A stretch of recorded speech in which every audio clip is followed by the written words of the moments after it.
see everyone. It's great to be here. Bao buns are like one of the most important things in life, which is why I was so concerned about your bao bun consumption. But yeah, melt in the mouth thing, you know, that's just the best thing about them. So anyway, I was thinking about how to prepare for this talk, and I tell lots of stories about leaders, the good, the bad, the ugly. And I thought, okay, well, what's going to be the best thing for Nudge? And I thought, well, why don't I tell a story about one of the best leaders I've ever experienced? So let me tell you about Danny. So I worked for Danny when I was at Intel Corporation as an intern. This is about 20 years ago, so you'll probably figure out how old I am. So I worked for Danny in Munich, but he was in Swindon. So we were separated by distance. But despite our distance, I noticed how good I felt around Danny. And I'll put that down to quite a number of things, but just to give you 3 of them. He gave me a huge amount of trust and responsibility. He really listened to me and what I wanted from the role, and he was really humble and kind too.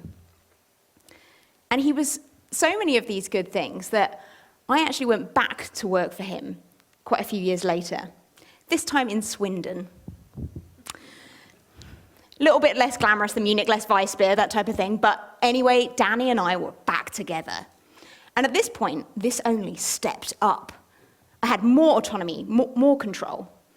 And I was writing Drew emails like, oh, you're in the last stage of the conference stuff, because I know what organizing conferences is like, although the whole swan thing, you're pulling it off very nicely. So I just want to compliment you on that. So Danny asked me to run this conference that moved around Europe. So it was in Stockholm, it was in Salamanca in Spain, we went to Romania, we went to Krakow in Poland. And he said to me something like, so say we're in Stockholm, 2 things I need. 1, Ministry of Education for Stockholm, they need to speak. 2, Intel VP, we need to get him or her on stage. Other than that, the rest is up to you. And I was like, oh, amazing. So there I was, setting up websites, speaker panels, workshops, all this great stuff, all this great creativity. I was absolutely in my element. I was thriving. I loved it. And since like the last 8 years, I've been working in leadership development, and I've been interviewing the best people leaders I can. And I started to think about, what was it about Danny that meant he could give away power in that way to me? What was it about him? And I realized it was his sense of wholeness as a person. So Danny managed himself. He was whole and complete as he was. He didn't need to prove himself or to anyone. So the point is, the way you feel about yourself has a really big impact on other people. Now, in this little talk we're going to do a little exercise. We're also going to look at the research I've been doing over the last 3 to 4 years about what makes the best people leaders. And then we're going to touch on the global research about what the current context is saying about what the best leadership traits need to be. Now, I'm going to start with this mini exercise. I would like you to think of a time when someone supported you to achieve more than you originally thought you were capable of. So if you want, you can shut your eyes and just take a minute just to settle on someone. Maybe there's a host of people in your life. Now, it could be personal or professional. It could be a mentor, someone in your family, or it could be a leader. So just pick someone and notice what it's like to be with them. Notice what traits they have. And then notice how it feels to be around them, any feelings that come up. So just check in. What's it like to be around them? And I'm going to give you 1 minute, really mini conversation with your neighbor to share about that feeling right now. So find one other person that's free, tell them how you feel around this person, then quick swap over. So 30 seconds each way.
Right, if I could call you back, I feel sad interrupting these conversations because it's really nice to share about great traits in others. So I would love to hear a few words about how you felt around that person. So shout out for me how you felt. Always built up. Always built up. Trusted. Trusted. Warmth. Confidence. What else? Amazed. Amazed. Nice. Oh, amazed, yeah. Family. That's nice. Anything else? Comforted. Wanted. That's really nice. Energized. Capable. Yeah, like it. I feel the person gave me freedom to challenge. Freedom to challenge. Okay, so you feel like you had that space. Now, I guarantee all of these things will be possible because of the person's stability within themselves at that time. Because we know that we have mirror neurons in our mind and body that mirror the conscious and unconscious thoughts and feelings of other people. So if you're stressed or anxious or feeling agitated, other people will feel it. We don't even have to say anything. We feel it in our neurology. We feel the thoughts and feelings of other people. Now, if you're feeling strong and you're feeling capable, you're feeling whole, then people feel that too. They feel that abundance of energy that we've got to give away. So they feel that we don't need to prove ourselves to ourselves or to anyone, just like Danny did for me. So the point is that how you show up for someone, how you look after yourself, will show in their neurology, will feel that emotion. This is powerful. How you look after yourself and how you show up really matters. Now, I've been interviewing leaders for the last 3.5, 4 years. Now, these are the best people leaders I can find, and they usually come recommended. So if you know any that are CEOs and founders, I want to hear from you. I'd love to meet them. Now, what I do is I hack into their brain about what's working, what's gone wrong, and how people can really learn from their philosophy and practice. So I don't want the shiny version. I don't want the polished version, which is why I don't interview that many corporates, because they have to be so careful about what they say. It's usually SMEs. Sometimes you get a nice, open corporate person. I have interviewed a few. I really want their deep story. I really want to know how they've got there, what the journey and what the highs and lows have been. And after doing that interviewing, I've digested their top traits and behaviors into a book. Now, these top traits and behaviors are told through their stories. They're told through their experiences, their highs and lows, in very practical and detailed ways so that you can go on and implement them and use their examples, the ones that you like. They're also told through global research, and they're told through my experience as a facilitator and a coach in organizations, helping leaders really reach the next level. Now, we can't cover all of them today, as much as I would love to. We've got drinks, which are very important to me also. So we'll have a little touch on 3.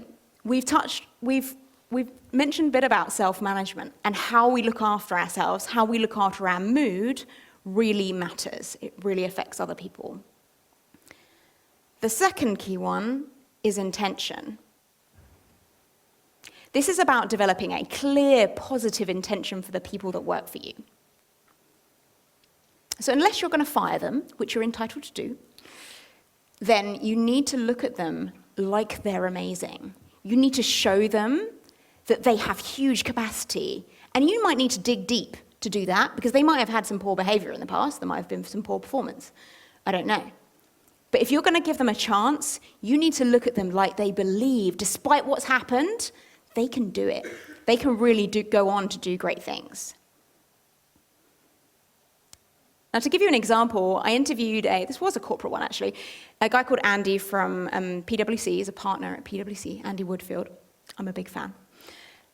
He sat down with one of his senior managers because she was behaving really poorly. So much so that her team were coming to him and saying that she was being nasty and obstructive. So he sat her down and he said, "Hey, we need to talk. Your team are coming to me and saying you're being nasty and obstructive, and I'm wondering, that doesn't really seem like you. I know how good a person you can be. I'm wondering, are you okay?" So in that moment, he demonstrated a really clear, positive intent with her while giving her some really direct feedback. And then the next thing he did leads on to the third lesson here, is he listened.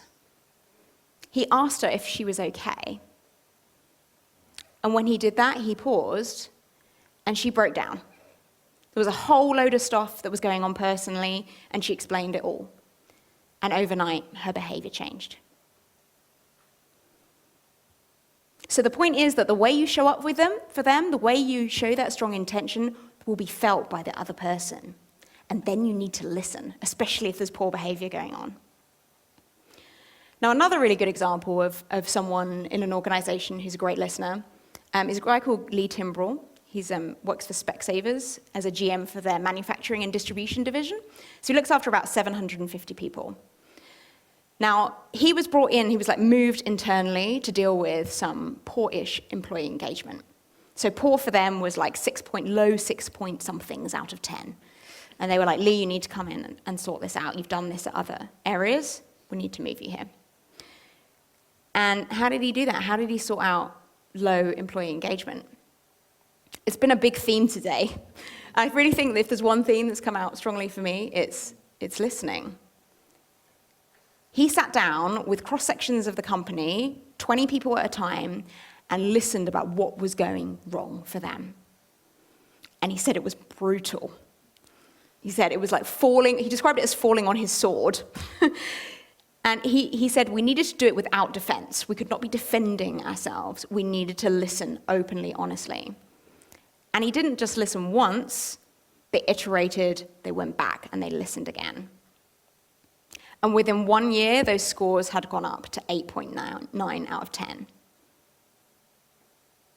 So this is the transformational power of listening without defense, without excuses, that shows you're open. It's really powerful. Now, if we pan out to the context of leadership and ask, well, what is the global research saying? We can see two key factors really pulling on behavior and the needed behaviors for the modern leader. The first here is agreement. So we used to be told what to do, blah, blah, blah, industrial revolution, blah, blah, blah. So now we have a huge amount of diversity of thought. So much so that we proactively go out and hire diverse people because we know from the McKinsey research that this makes great teams. It makes great decisions, better decisions, in fact. So we have a huge amount of diversity of opinion. Great stuff. Certainty. We don't know what's going to happen. We got Borises and Putins and pandemics and Lord knows what else is coming around the corner.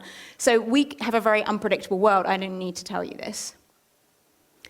And what this means is the role of the leader is highly relational, starting with themselves, starting with their own groundedness and sense of wholeness, like Danny, and then going on to helping people work through difficult conversations, helping them interrelate, challenging behavior, challenging poor assumptions.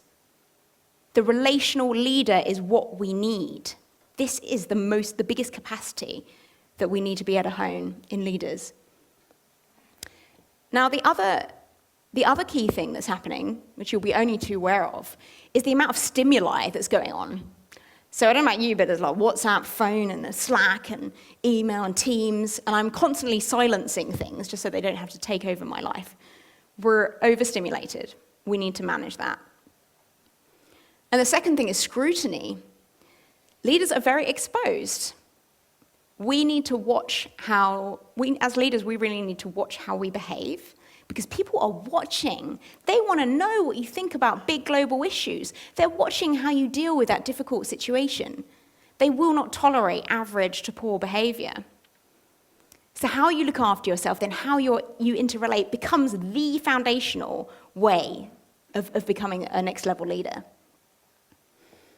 Now, in terms of takeaways from this, I'd like to give you one from each of these. So the first one is manage your mood. I don't know what it is that helps you. Maybe daily it's, a run or a meditation, or it's good nutrition, or it's a therapy session, or a session with your coach, or it's drinks down the pub with your friends. Whatever it is that you know helps you feel more balanced and stable, prioritize it. Because if you're looking after yourself, you're also looking after your team. They need you to look after yourself first, so it's not selfish. Put it first. And the second is develop a clear positive intention for the people that work for you, or fire them. Give them a really good chance, or let's not waste everybody's time. You really need to show up for someone and look at them like they're amazing. That's what Danny did for me, and I absolutely flew. And the third thing is really listen deeply, because people can tell whether you're really listening or not. So be present as best you can, and they'll feel it. And I'd just like you to touch back into that leader you thought of, be it in your personal or professional life, and how they made you feel. And know that you can go on to do that for someone else over and over by just the way you show up.